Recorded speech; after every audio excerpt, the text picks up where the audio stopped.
muito boa noite para você que está sintonizado na TV Assembleia. Hoje é segunda-feira, 20 de janeiro de 2025 e estamos começando mais uma edição do Dentro da Área. Hoje comigo, João Carvalho, na volta das férias. Pois é, tirei alguns dias de descanso, nem tanto de descanso, mas deu para relaxar um pouquinho. E nessa volta estou com você aqui no Dentro da Área e no programa de hoje você vai ver. Campeonato Estadual de Futebol tem novo líder. Sampaio e Imperatriz vencem e assumem a ponta. Em São Luís, tivemos jogo do Campeonato Carioca. Nova Iguaçu e Flamengo se enfrentaram na capital maranhense pela terceira rodada.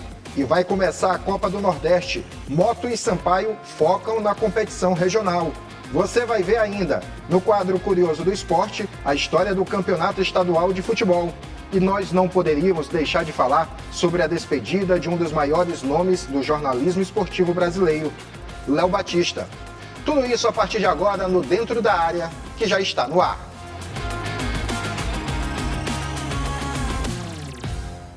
Dentro da Área começando. E que tal falar logo de saída do quadro Curioso do Esporte?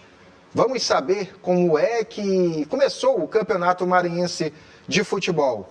As suas histórias, os seus detalhes, algumas curiosidades, agora na reportagem do Rafael.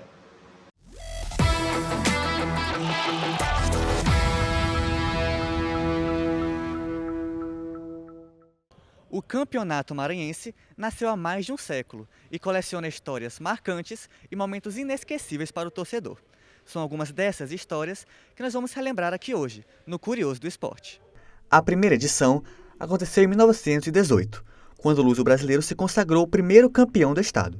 Manuel Martins é autor do livro História do Futebol Maranhense e explica essa formação. O Campeonato Maranhense ele teve início no ano em que a federação também foi fundada, em 1918. A federação é de 11 de janeiro de 1918, e o Campeonato Maranhense também dessa data, né? Iniciado lá automaticamente lá para o mês de maio. Ao longo dos anos, tivemos edições marcadas por situações inusitadas envolvendo os confrontos entre as equipes finalistas. Paralelo à história da beleza do futebol, tem a parte, né, que a gente, infelizmente, tem que falar, tem que lembrar de fatos que aconteceram em decisões de campeonato, principalmente. Nós tivemos decisão de campeonato em que foi feita lá no Tribunal de Justiça da Federação. Uma decisão aqui, Moto e Sampaio Corrêa, né? O Moto jogava pelo empate e, de repente, um árbitro do Rio de Janeiro, José Roberto Reis, né, deu um pênalti contra o Moto. O Moto não aceitou. Aí fomos para o tribunal, no tribunal deu 1-0 para a equipe do Sampaio Corrêa. A lista dos campeões se diversificou com o tempo. 14 clubes já tiveram prestígio de erguer a honra máxima do futebol maranhense. Esse campeonato deste ano, de número 105, vai marcar o 100º tipo. Estou dizendo que vai marcar, mas pode não marcar também, né? Porque nós temos concorrentes do interior. Para você ter uma ideia, dos 104 campeonatos já disputados aqui no Maranhão, o Sampaio conseguiu 37, o Moto 26, o Maranhão 15, tá certo? Outros clubes aqui, ou alguns não existem mais, como o Vasco da Gama. Nós tivemos um Vasco da Gama aqui em São Luís do Maranhão. O Tupã, que não é esse, é o Tupã antigo, o Tupã lá da Madre Deus, tá certo? Ganhou 3 campeonatos.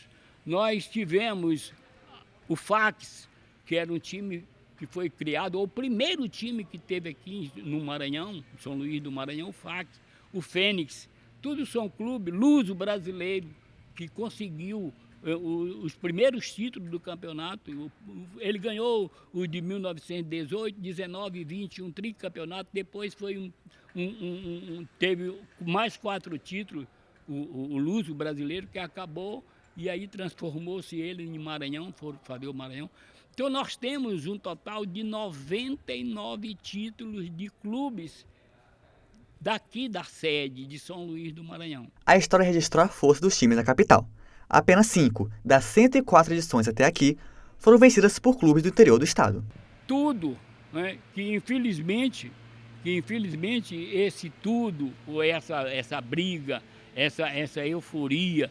Você viu ainda há pouco uma pessoa que chegou e dizendo, olha, eu vou acompanhar o Sampaio, que vai jogar lá em Cantanhede, eu não vou estar aqui esse domingo. Eu vou acompanhar meu time. Ainda existe essa rivalidade como tem em todos os estados. Por isso que eu falei ainda há pouco que eles nunca vão acabar com essa tradição. Uma trajetória rica em talento e evolução, que gerou emoções vivas na memória de cada torcedor. A cultura do futebol no estado está enraizada a partir do campeonato estadual, que vai coroar mais o vencedor este ano.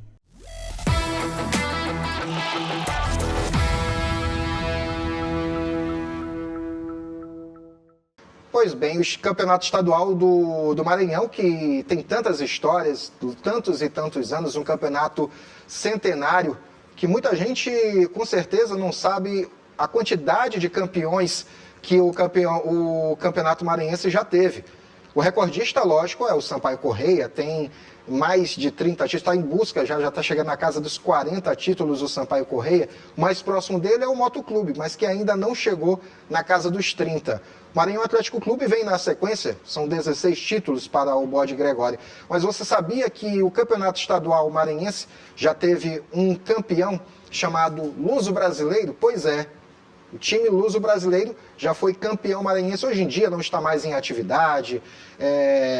O clube, outros tantos clubes que já disputaram também a competição já não estão mais em atividade, como o tradicionalíssimo Vitória do Mar, que nos anos 90, já perto de acabar sua trajetória, só acumulava derrotas e derrotas e derrotas.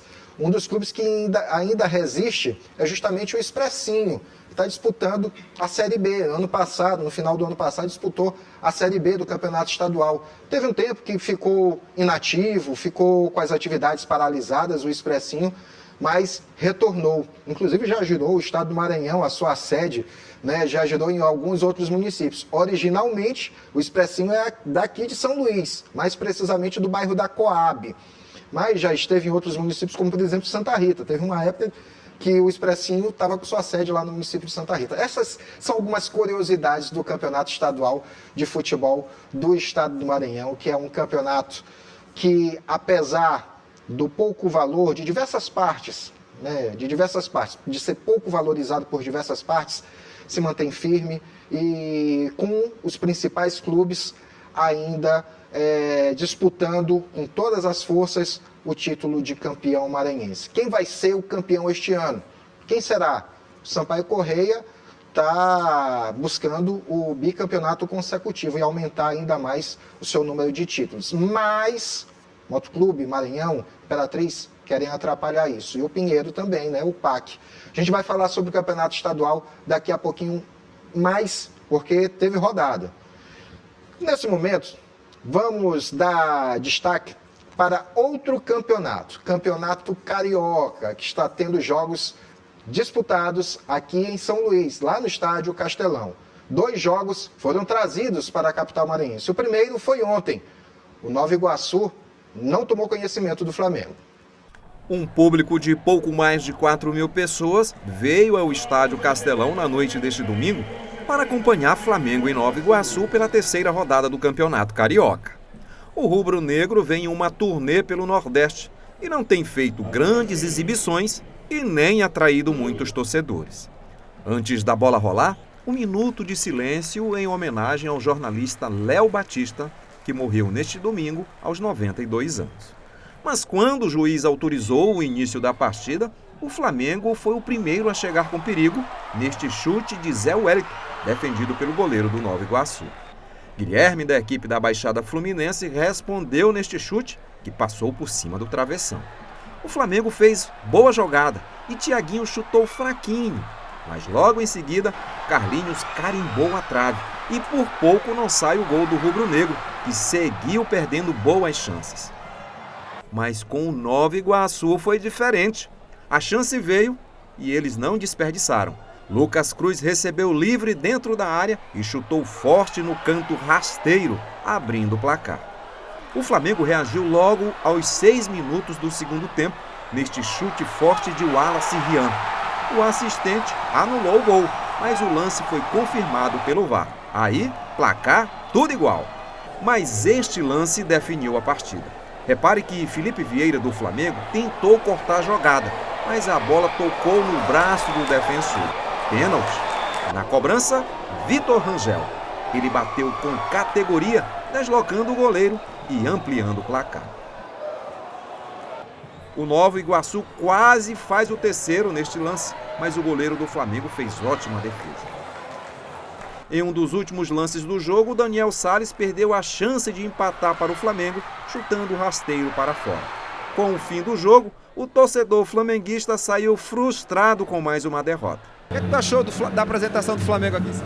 Péssima, ruim, animação nenhuma no jogo, sem esquema nenhum.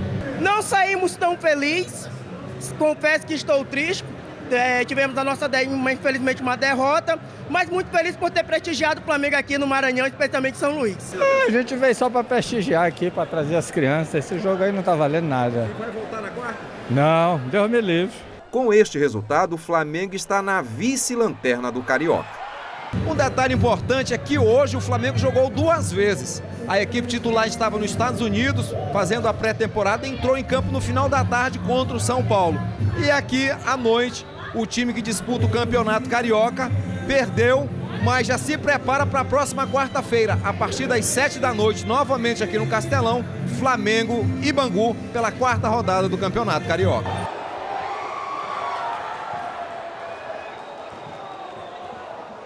Pois bem, 2-1 para o Nova Iguaçu, no Estádio Castelão, com um público baixo. Muita gente esperava que o público fosse maior, mas aí vale uma ressalva. Este jogo entre Nova Iguaçu e Flamengo estava previamente marcado para a cidade de Natal, capital do Rio Grande do Norte. No entanto, o número de ingressos lá estava com a venda de ingressos lá estava tão baixa que a direção do clube, do Flamengo especificamente, em conversa com o Nova Iguaçu, que foi o mandante da partida, resolveu tirar a partida de lá, negociou com quem estava trazendo o jogo do Flamengo com o Bangu, que vai ser disputado agora na quarta-feira, negociou para trazer esta partida também para cá. E acredite se quiser, parece que o público no Estádio Castelão, na noite de domingo, foi maior do que o número de ingressos que já havia sido vendido para o jogo lá na Arena das Dunas, que seria em Natal, como eu falei. Pois bem, talvez eles não tenham se arrependido mesmo com o público baixo. A expectativa é que a casa seja cheia na quarta-feira, quando o Flamengo vai enfrentar o Bangu. Esse jogo foi previamente avisado, comunicado, né? Não muita gente se antecipou comprando ingresso, apesar de que já teve gente que se arrependeu devido ao fato do Flamengo estar trazendo o time sub-20 e não o time profissional, que ainda está nos Estados Unidos, onde faz pré-temporada, disputou no domingo uma partida com o São Paulo Futebol Clube, empate em 0-0 por lá, e deve voltar somente esta semana, no meio desta semana, para o Brasil, para o Rio de Janeiro. E esse time principal do Flamengo vai jogar no final de semana, lá em Brasília. Ou seja, um jogo antes, né, justamente deste jogo programado, desta partida programada para o Estádio Castelão. Quem estava esperando em ver De Arrascaeta já estreando com a camisa 10 do Flamengo, esperando em ver Bruno Henrique, esperando em ver outros craques do Flamengo, vai ter que acompanhar pela televisão. Momento de intervalo aqui no Dentro da Área e já voltamos com o segundo bloco. Um instante só.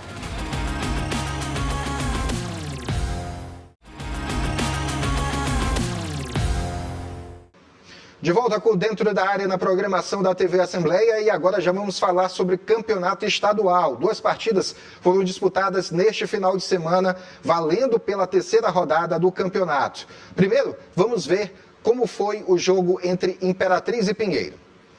Jogando no estádio Frei Epifânio da Badia, o Cavalo de Aço não tomou conhecimento do PAC e venceu por 2-1. O primeiro gol foi do atacante Papel. Ele recebeu a bola na área, virou se livrando na marcação e bateu do canto baixo do goleiro do PAC.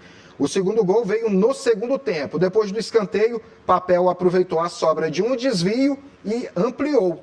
2-0 para o Imperatriz. 2 minutos após, o Pinheiro descontou. Teve uma confusão na área da defesa do Imperatriz. Henrique Soares estava bem posicionado e aproveitou a deixa ali no meio da área para marcar o gol do PAC, fechando assim a partida em 2-1 para o Imperatriz. O destaque dessa partida é que quando o jogo acabou, o Imperatriz momentaneamente assumiu a liderança do campeonato, porque acumulava 7 pontos na tabela, o time do Imperatriz, o Cavalo de Aço, ultrapassando o Pinheiro, que tinha 6 pontos. Porém, o Imperatriz ficou menos de 24 horas na liderança do campeonato. Isso porque o Sampaio Correia enfrentou o Viana lá na cidade de Cantanhede e aplicou mais uma goleada. Vamos ver os gols. O primeiro gol da partida foi de Jair. Ele aproveitou o vacilo da zaga do time do Viana e marcou o primeiro para o Sampaio Correia. O segundo gol foi de Adriano. Ele recebeu na área, chutou a bola, olha só como foi. A bola bateu na trave e veio nas costas do goleirão. Que bola! Desse jeito não dá, meu goleiro. Viu? Ele ficou revoltado, o goleiro, porque a bola bateu nas costas dele e foi pro gol, 2-0 para o Sampaio. O terceiro gol veio num vacilo da defesa do time do Viana. O Sampaio roubou a bola ali no meio de campo. João Lenger aproveitou e bateu firme, com força, para fechar o placar em 3-0 para o Sampaio Correia. Com este resultado, o Sampaio Correia ultrapassou o Imperatriz no que diz respeito ao número de gols, ao saldo de gols, porque as duas equipes têm exatamente a mesma campanha, 2 vitórias e um empate. Por coincidência ou não, o empate dessas duas equipes foram entre eles mesmo, lá na primeira rodada, 0-0, lá no Frei Epifânio da Abadia, né? Imperatriz e Sampaio empataram em 0-0. E com 2 vitórias, as duas equipes estão igualadas, cada uma com 7 pontos. No entanto, o Sampaio leva vantagem porque marcou 6 gols, não tomou nenhum. Já o Imperatriz marcou 4 gols e tomou 2. Como o Sampaio tem saldo positivo de 6, o Imperatriz saldo positivo de 2, o Sampaio está à frente na tabela de classificação. E o Pinheiro, com a derrota para o Imperatriz, caiu para a 3ª colocação. Continua com os mesmos 6 pontos. Quem divide a 4ª colocação? Moto e MAC. No entanto, essas duas equipes têm jogos a menos. O Moto, até o momento, fez 2 partidas, né? Fez uma partida só, na realidade, dentro do campeonato, empatou a sua única partida dentro do campeonato, e o MAC já realizou 2 partidas. Empatou uma, que foi justamente contra o Moto, também na abertura do campeonato, o Maremoto terminou empatado, e o segundo jogo, o MAC perdeu para o Pinheiro, lá no estádio Costa Rodrigues, na cidade de Pinheiro, placar de 2-0. E essas duas equipes, inclusive, folgaram nesse final de semana. Os jogos de Moto e MAC ainda vão ser marcados para esses jogos da 3ª rodada. O Moto enfrentaria, ou vai enfrentar ainda, na realidade, o IAP, data ainda a ser definida, e o Maranhão vai enfrentar o Tum-Tum. O jogo também ainda vai ter a sua data a ser marcada. Jogos que foram adiados, né? Lembrando que o time do IAP, até o presente momento, só disputou também uma partida. A exemplo do Moto, só disputou uma partida, o IAP também só disputou uma partida. Perdeu de 3-0 para o Sampaio Correia. Né? Por isso, o IAP, junto com o Viana, e junto com o Tum-Tum, as 3 equipes estão zeradas na tabela, no número de pontos, e estão dividindo ali a lanterna do campeonato. Mas quem é o lanterna? A lanterna mesmo é o Viana, porque já perdeu e levou gol demais dentro do campeonato. Na volta, nós vamos destacar a Copa do Nordeste, porque vai começar a Lampions League. Um instante só e a gente fala sobre o assunto.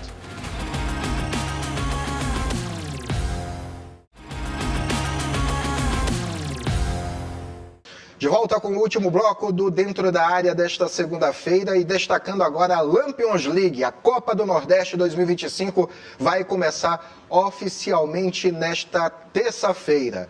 E olha, teve mudança na tabela da primeira rodada e mexendo justamente com o jogo de equipe maranhense. Antes de falar sobre isso, vamos ver como é que está a primeira rodada. Repare só. Nesta terça-feira, abrindo a competição, teremos CSA de Alagoas versus Confiança de Sergipe, jogando no Rei Pelé, na cidade de Maceió. Na quarta-feira, dia 22, teremos América de Natal e Juazeirense, jogando às 7 da noite na Arena das Dunas, em Natal. Já na cidade de Fortaleza, no estádio Presidente Vargas, teremos o Ferroviário recebendo o Sport. Também na quarta-feira, o CRB recebe lá no estádio Rei Pelé, em Maceió, o Vitória. Na quarta-feira, fechando os jogos do dia, teremos Náutico Capiberibe enfrentando o Ceará, lá no Estádio dos Aflitos, na cidade de Recife. Na quinta-feira, teremos 3 jogos, 2 deles com equipes maranhenses. O jogo entre Souza da Paraíba e Altos do Piauí vai acontecer no Marizão, na cidade de Souza, na Paraíba. O Moto vai encarar o Fortaleza no estádio Presidente Vargas, em Fortaleza, às 7 horas da noite. Essa partida estava antes programada justamente para essa terça-feira. Já o Sampaio Corrêa vai para Salvador, onde encara o Bahia no estádio lá na Arena Fonte Nova. Pois bem, 2 equipes maranhenses participando da competição, essa que é a principal competição regional, não somente aqui no Nordeste, mas até porque é a competição regional, né? Mas do país. A principal competição regional do país é a Copa do Nordeste, tá? E o jogo que abriria a competição seria Fortaleza e Motoclube, sendo disputada lá na capital cearense. No entanto, esse jogo precisou ser adiado, a pedido do Fortaleza. O que acontece? Fortaleza estava fazendo pré-temporada no exterior, disputando alguns amistosos no exterior. A equipe não conseguiu chegar a tempo no Brasil para terminar a sua preparação para essa abertura da Lampions League, que aconteceria justamente amanhã, às 7 horas da noite, entre Fortaleza e Motoclube. Por conta desse atraso, o jogo teve que ser adiado para quinta-feira. Detalhe é o seguinte, o Motoclube está ficando mais de uma semana sem uma partida oficial, mais de uma semana. Vamos contar bem aqui, o jogo oficial do Moto foi no domingo retrasado, o Maremoto. Ontem, domingo, fechou-se 8 dias sem jogar. Conte aí, segunda, terça, quarta, 11 dias, se contar a quinta-feira, que é a data do jogo, 12 dias sem uma partida oficial, tendo disputado apenas uma. Para o Moto ficou muito ruim. O que acontece? Qual foi o problema aí para o time rubro-negro? O Moto teria o seu jogo pelo Campeonato Maranhense neste final de semana. No entanto, como o estádio Castelão está cedido para o Campeonato Carioca, para que o Flamengo mande jogos aqui, o jogo do Moto foi transferido para o estádio Nhozinho Santos. Porém, a Secretaria Municipal de Desporto e Lazer, a Sendel, informou que o estádio não poderia ser utilizado, pois está passando por reparos, tanto no gramado como nas instalações, né, arquibancada, vestiário e outros espaços. E que o estádio só vai estar disponível, né, salvo engano, se não me falha a memória agora, o estádio só vai estar disponível no final de janeiro para início de fevereiro. Diante disso, não houve alternativa para a Federação Maranhense de Futebol e para o próprio Motoclube do que ter o seu jogo contra o IAP, que seria neste final de semana, né? Não teve outra saída a não ser adiar a partida. O jogo do Moto teve que ser adiado. O Moto jogaria nesta terça-feira contra o Fortaleza, mas foi outra partida que teve que ser adiada justamente por conta do que eu falei agora há pouco. Fortaleza chegou no Brasil atrasado e pediu o adiamento da partida. Quem perde com isso, pode acreditar, é o Motoclube, porque fica 12 dias apenas treinando, sem ter uma partida oficial para manter esse ritmo. Mas acreditemos que os jogadores do Rubro Negro, do Papão do Norte, possam superar essas dificuldades e encarar o Fortaleza de igual para igual. Tudo bem que o Fortaleza, o tricolor do PC, é o atual campeão da Copa do Nordeste, mas o Moto tem sim condições de chegar lá e bater de frente com o Fortaleza. A mesma coisa a gente espera do Sampaio Corrêa enfrentando o Bahia. Vale lembrar que esse jogo reedita aquela final da Copa do Nordeste de 2018, quando o Sampaio foi o campeão. O Sampaio foi campeão lá em 2018, justamente batendo o Bahia, né, lá na final. Ganhou aqui, né, em São Luís, e segurou o resultado lá na Fonte Nova. sendo o primeiro título e único até hoje de uma equipe maranhense na Copa do Nordeste. Agora é importante também destacar um outro ponto, para a gente encerrar esse assunto. As equipes maranhenses nunca participaram, não participaram na realidade, não participaram de todas as edições da Copa do Nordeste. Esta é a 20ª edição da Copa do Nordeste, mas as equipes maranhenses só vieram participar desta competição já na década de 2010, daí em diante. Isso tudo porque antes o Maranhão era considerado, por ser dessa região conhecida como Meio Norte, tem o Maranhão e Piauí, as equipes maranhenses e piauienses disputavam a Copa Norte. Enfrentavam equipes do Pará, do Amazonas, de Rondônia, Roraima, Tocantins, essas assim. Somente depois de 2010, ali por 2014, é que as equipes maranhenses e piauienses foram admitidas na Copa do Nordeste. Por isso que não tem tanta participação. Mas vamos torcer, incentivar as nossas equipes. Sampaio Correia e Motoclube na competição, na Copa do Nordeste, que começa nesta terça-feira, a partir das 9 horas da noite, com a partida, 9h30 da noite, com a partida entre CSA e Confiança.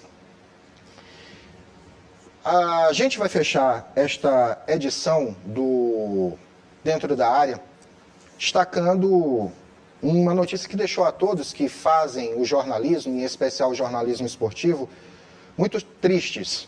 Afinal de contas, partiu nesse domingo o jornalista esportivo Léo Batista. Ele que tinha 92 anos de idade e que durante mais de 50 anos trilhou dentro do jornalismo esportivo dentro do Brasil. Boa parte da sua carreira esteve ligada às organizações Globo, ao Grupo Globo, tanto na Rádio Globo como na TV Globo, onde ele se destacou muito como apresentador, como o primeiro apresentador de diversos programas, como o Placar Eletrônico, o Esporte Espetacular, Globo Esporte. Chegou a ser até o primeiro apresentador do Fantástico, o Léo Batista.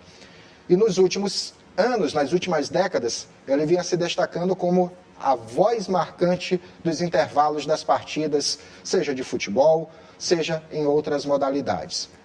Nos últimos anos, o Léo Batista vinha fazendo algumas atividades pontuais dentro do Grupo Globo. Ele faleceu aos 92 anos em consequência de um câncer no pâncreas que se agravou bastante nas últimas semanas. A todos os familiares e também a todos aqueles que fazem o jornalismo esportivo e que tenham uma grande admiração pela história do Léo Batista, os nossos sentimentos. Por que eu digo que tenham? O próprio Léo, em um depoimento, ele diz que todas as pessoas que são lembradas, elas não morrem. E por tudo que ele construiu, eu duvido muito que um dia ele seja esquecido. Ou seja, o Léo Batista não vai morrer de forma alguma na memória das pessoas que conheceram seu trabalho dentro do jornalismo esportivo brasileiro. E dessa forma nós encerramos esta edição do Dentro da Área. Você pode rever esta edição em 2 momentos, às 7 da manhã e também às 2h30 da tarde. Aqui na TV Assembleia você pode rever esta edição. Você quer contribuir também com o programa? Mande a sua sugestão de pauta para o seguinte número, o 3269-3026. Você pode mandar a sua sugestão de pauta. E você também pode acompanhar a nossa programação, o programa nosso aqui, através do nosso site também, do nosso canal no YouTube. Aproveitando, acesse as nossas redes, viu? Acesse o nosso site, al.ma.leg.br. E lá no YouTube, somos TV Assembleia Maranhão. Dentro da Área fica por aqui, a gente se revê em alguma outra oportunidade. Até mais.